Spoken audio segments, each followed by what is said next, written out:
ఏపీలో ఇవాళ జరుగుతున్న స్థానిక సంస్థల ఉప ఎన్నికల్లో పులివెందుల జెడ్పీటీసీ పోరు సర్వత్రా చర్చనీయాంశమవుతోంది.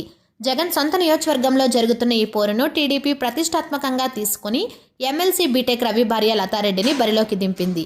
అటు వైసీపీ మాత్రం చనిపోయిన జెడ్పీటీసీ కుమారుడు తుమ్మల హేమంత్ రెడ్డితో పోటీ చేయిస్తోంది. అయితే ఇవాళ ఉదయం నుంచి దాడులు ప్రతిదాడులతో పులివెందుల హిటెక్కింది. పోలీసులు అధికార పార్టీకి వంత పాడుతున్నారని ఆరోపిస్తూ ఆందోళనకు దిగుతున్న వైసీపీ నాయకుల్ని ముందస్తు అరెస్టులు చేశారు. అటు టీడీపీ కూడా ఈ ఎన్నికల్లో గెలుపు కోసం సర్వశక్తులొడ్డుతోంది.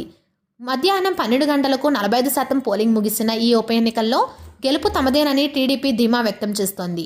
అయితే వైసీపీ మాత్రం ఇందుకు భిన్నంగా ఎన్నికలను టీడీపీ పోలీసుల సాయంతో హైజాక్ చేస్తోందని ఆరోపిస్తూ విజయవాడలో ఈసీ కార్యాలయం ముందు ఆందోళనకు దిగింది.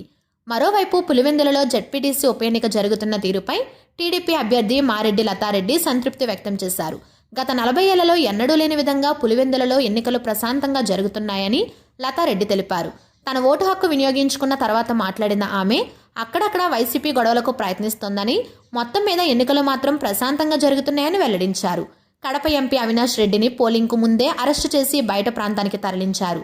వీరితో పాటు వైసీపీ రాష్ట్ర కార్యదర్శి సతీష్ రెడ్డిని హౌస్ అరెస్ట్ చేశారు. తెలుగుదేశం పార్టీ నుండి ఎమ్మెల్సీ రామ్గోపాల్ రెడ్డిని హౌస్లో ఉంచారు. పులివెందుల పోలింగ్కు భారీ బందోబస్తు ఏర్పాటు చేయడంతో పాటు పులివెందులలో 144 సెక్షన్ విధించారు. అయితే పోలీసులు ఇవాళ ఉదయం అరెస్టు చేసిన వైసీపీ ఎంపీ అవినాష్ రెడ్డి మాత్రం కూటమితో పాటు పోలీసుల తీరుపై ఆగ్రహం వ్యక్తం చేశారు. ఈ ఎన్నికల్లో టీడీపీ ప్రతి చోట అక్రమాలకు పాల్పడుతుందని, కాబట్టి ఎన్నికను ఈసీ రద్దు చేసి తిరిగి కొత్తగా ఎన్నిక నిర్వహించాలని ఆయన డిమాండ్ చేశారు. దీన్ని బట్టి చూస్తే పులివెందులలో టీడీపీ గెలుపుకు ముందుగానే బాటలు వేసుకున్నట్లు అర్థమవుతోంది. వైసీపీ ఓటమి ఖరారైందన్న చర్చ జరుగుతోంది.